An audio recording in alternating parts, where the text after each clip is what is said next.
Bom dia, boa tarde, boa noite, tudo bem com vocês? Espero que esteja, a gente vai ficar para a glória de Deus. Aqui uma palavra para nosso coração, que diz assim: Abraão vinha de uma jornada de conquistas e vitórias pessoais, desde que saiu do Ur dos Caldeus e depois de Harã. Entretanto, o casal Abrão e Saraia não tinha filhos. No capítulo 12 de Gênesis, o patriarca tinha 75 anos de idade quando Deus lhe prometeu uma grande descendência. O Senhor lhe fez uma promessa específica de um herdeiro.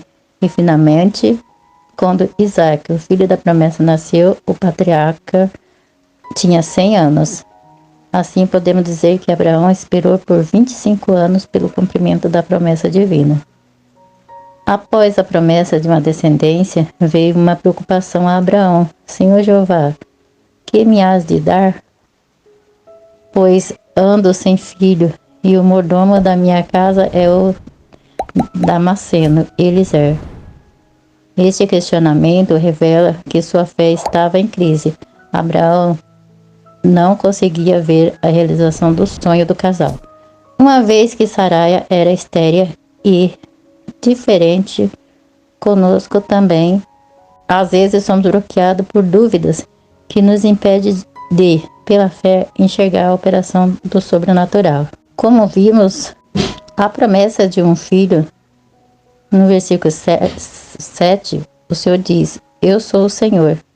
De modo que ele desfaz a preocupação do patriarca, especificando uma promessa: Este não será o teu herdeiro, Ismael, mas aquele que de ti será gerado, este será o teu herdeiro, Isaque.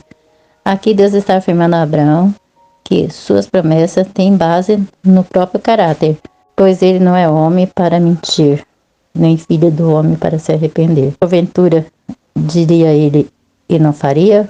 Ou faria e não confirmaria? Deus cumpre fielmente a sua palavra. Infelizmente, porém, Abraão vacilaria na fé e não transmitiria a Saraia a confiança da promessa. Pelo processo natural, Saraia não podia gerar filho por causa da sua esterilidade e ela estava ainda com a idade avançada. Por isso, Saraia persuadiu Abraão de que a melhor forma de ele ter um herdeiro seria tomar a serva egípcia Agar e com ela conceber um filho. Naquele tempo era permitido fazer isso para que um homem tivesse um herdeiro. Essa tentativa de ajudar Deus no cumprimento da promessa de um filho foi uma atitude precipitada de Abraão na visão conjugal. É importante que o casal crente consulte a Deus em tudo.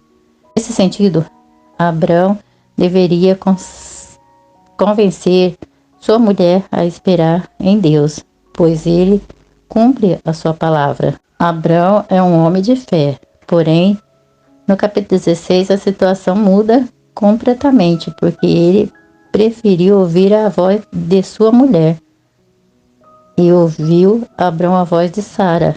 A verdade é que, diante da reclamação de sua esposa, Abraão aquietou-se e preferiu aceitar o argumento dela e não acreditar no milagre de ambos, gerarem um filho conforme a promessa. Os dois deixaram a lógica da fé e se apegaram à lógica meramente humana.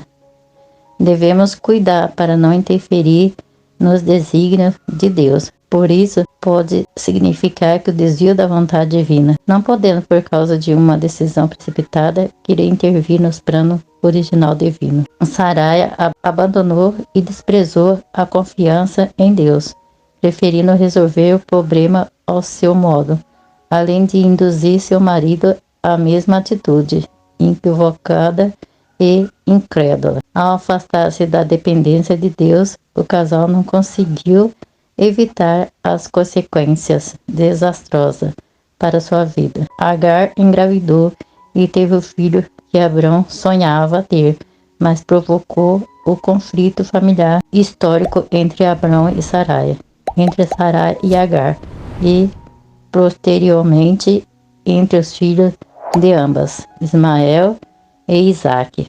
Muitos conflitos são gerados nos lares por causa de atitudes precipitadas da parte do cônjuge. A consequência dessa precipitação de Abrão permanece até hoje, com a semente de Ismael e Isaque, ou seja, judeus e árabes. Glória a Deus, aleluia, Deus poderoso, grande Deus. Esta palavra ela se encontra em Gênesis, capítulo 2, versículo 2, que diz assim: E disse Sarai a Abraão: Eis que o Senhor me tem impedido de gerar, entra, pois, a minha serva, porventura tereis filho dela. E ouviu Abraão a voz de Sarai. Glória a Deus, aleluia. Nós temos que prestar atenção em que voz que nós estamos ouvindo, né? Se é a voz de Deus ou se é a voz do inimigo. Muitas vezes nós queremos ajudar a Deus e acabamos estragando o plano de Deus na nossa vida. Portanto, nós temos que vigiar. Se Deus prometeu, Ele vai cumprir. Não tente ajudar a Deus. Deixe que Deus Ele vai fazer o impossível na tua vida. Oremos. Pai amado, Pai misericordioso, grande Deus, eu oro para essa pessoa, meu Pai, que tenha promessa do Senhor, meu Pai, mas já quer fazer igual Saraia, quer ajudar a Deus, meu Pai, quer ajudar o Senhor. Pai amado, Pai misericordioso, quando o Senhor fala, meu Pai, o Senhor promete, vai se cumprir. E com certeza, meu Pai, se cumprirá todos os planos do Senhor na nossa vida. Bastante a gente, meu Pai, não querer ajudar o Senhor, mas deixar, Senhor Deus, meu Pai, o Senhor trabalhar na nossa vida. Eita, Pai amado, Pai misericordioso, como tantas pessoas, Senhor Deus, meu Pai, sai do teu plano, Senhor, e acaba se frustrando, Senhor Deus, e vai para o mundo, Senhor, porque meu Pai não esperou o tempo da promessa, achou que estava demorando demais, que o Senhor, meu Pai, esqueceu, que a promessa era mentira, que isso não ia acontecer. Pai, nós devemos confiar na promessa do Senhor, porque essa promessa do Senhor é verdadeira. Se Deus falou, está falado, e se Ele falou, Ele responde. Se Ele falou, tudo vai dar certo. Pai, abençoa essas pessoas, Senhor Deus, e ajuda ela a esperar pelas promessas, meu Pai, com fé, Senhor Deus. Não deixa ela ter as fé dela enfraquecida, não deixa, meu Pai, ela querer, Senhor Deus, meu Pai, mudar os planos do Senhor, mas ajuda ela a entender, meu Pai, que tudo tem o seu tempo certo e que o tempo dela vai chegar, em nome de Jesus. Fiquem todos na paz do Senhor Jesus.